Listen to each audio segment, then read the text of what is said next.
Breaking news असां share करायूं हूं। जोही ऐं आसपास वारनि इलाइक़नि में मलेरिया ते ज़ाब्तो न आयो। वधीक हिकु नींगर मलेरिया विघे फ़ौत थी वियो आहे। ॻोठु मुरीदेरो में 3 वरनि जो मासूम नींगर ठारू पुटु अली मोहम्मद मस्तोई मलेरिया विघे फ़ौत थी वियो। मासूम नींग जे फ़ौत थी वञण ते संदसि घर भातियुनि में कोहराम मची वियो।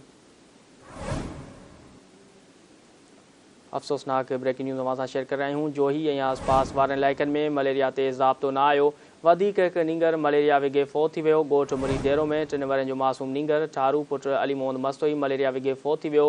मासूम नींग जे फ़ौत थी वञण ते संदसि घर भातियुनि में कोहराम मतल। इन वार सां वधीक अपडेट मालूम कंदासीं। असां सां गॾु टेलीफोन लाइन ते मौजूदु आहे धरती टीवी जो रिपोर्टर जानमून गाॾई। जी जानमून, छा अपडेट्स आहिनि इन वार सां आगाह कजो।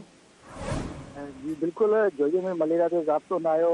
वधीक जेको हिकु नींगर दम ॾेई छॾियो आहे। जोही वेझो काठे जो ॻोठु आहे मुरीदेरो में 3 वरनि जो मासूम नींगर हुयो हरू वलद अली मोहम्मद मस्तोई जेको अॼु मलेरिया वेझे फ़ौत थी वियो आहे। ऐं फ़ौती जे घर में जेको आहे सो गौरव मतल आहे।